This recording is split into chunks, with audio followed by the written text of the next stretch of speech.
Alex was about 9 months old when we got the diagnosis, and it was an odd combination of emotions.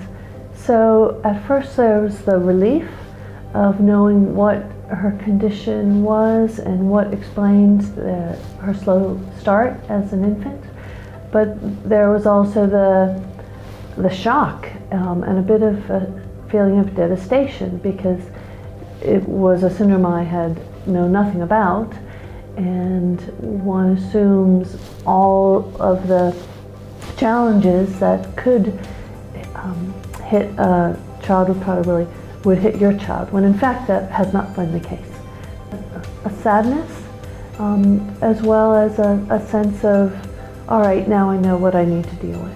When we got the diagnosis, it posed as many questions as getting the diagnosis seemed to answer. And certainly one fast forwards in your head in terms of thinking, well, all right, she probably won't go to university. Where will she live? What will her life chances be like? And certainly we had a real hunger for information and wanted to try to put the pieces together. Alex is the eldest, so she was our first child, and in meeting other parents of people who had Prader-Willi, we did decide that it would be good to have more children to help act as her support system and be her friends. So we have 4 children, so Alex has 3 younger siblings. Alex's siblings' relationship has evolved over time. So now her siblings are very supportive and engaged, they're very caring. Obviously their role has reversed. So her younger siblings do worry about her and think about her and reach out to her. I'd say when the siblings were younger, they were naturally embarrassed. Siblings like to fit in and don't like to be different or have a sibling who's different. But I'm confident for Alex's siblings, having her in their lives will make them a better person.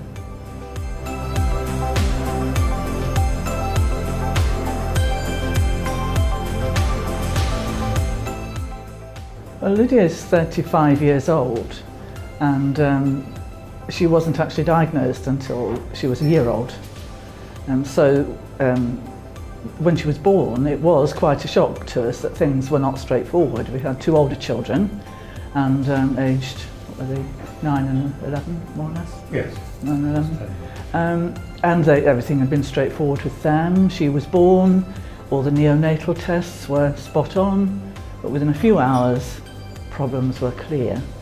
And for the first year of her life, we were trying to work out what was the problem here, and had various health professionals, physios and so on helping us with that.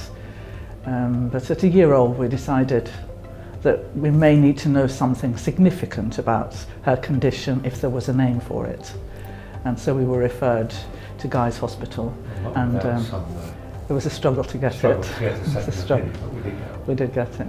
And she was diagnosed on her first birthday, actually.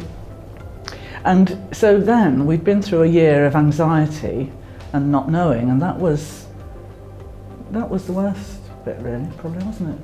Because we passionately loved this child. It was our extra child. She was unexpected. Came out of the blue. And we just wanted to protect her and know the best for her. So it was a relief.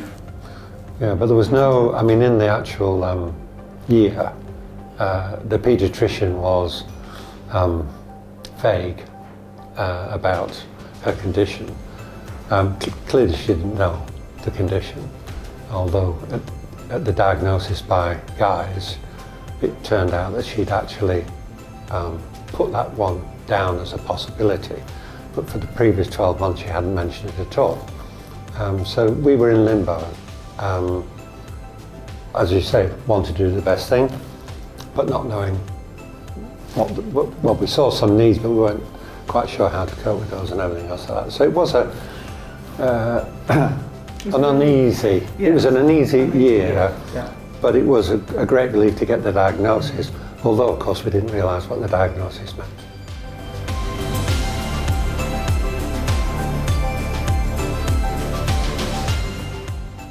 Katie was first diagnosed actually at 2.5 years old by her paediatrician. She was tested for Prader-Willi when she was 12 weeks old at Great Ormond Street, but it came up negative. So we just got on with our lives till she was officially diagnosed. What it meant to us, it was devastating at the time. We didn't know what was in store for her. We didn't know whether she'd be educated. We didn't know whether she would, we just didn't know anything. Even though we were well informed by the specialists, they really couldn't give us any guarantees as to her future life.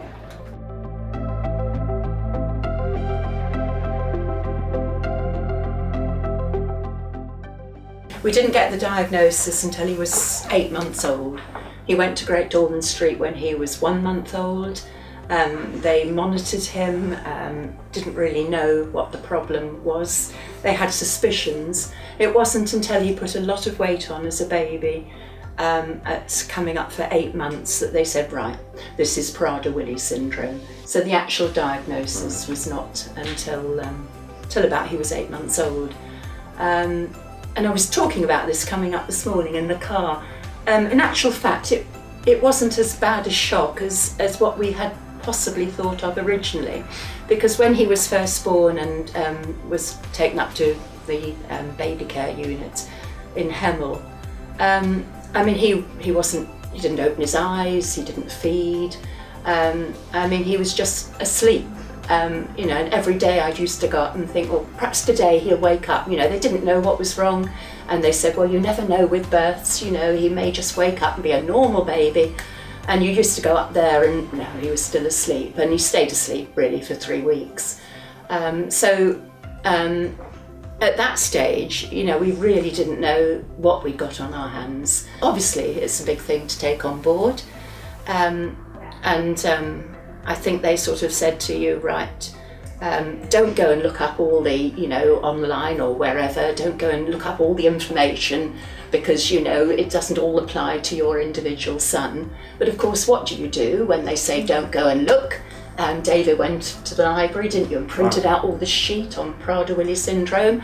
And of course you read all the bad things, you know, it can be this, you can have this, you can have this. But of course, I mean, you don't have all of those things. So, I mean, we did that. And it was, yes, it was quite a bleak time, I suppose. We just accepted it, and he was a child, he was our child, our second child, and we accepted that. We tried not to look to the future too much. I don't think we wanted to. You've got a baby, and the baby needs looking after, which is really the most important thing, so you put your energies into that. Didn't look too much to the future. We got on with him and did what was necessary for him.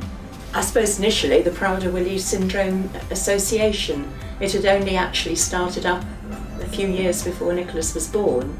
So we were very lucky that having had the diagnosis, we could then access the society, go to meetings, get the information, and get help from there.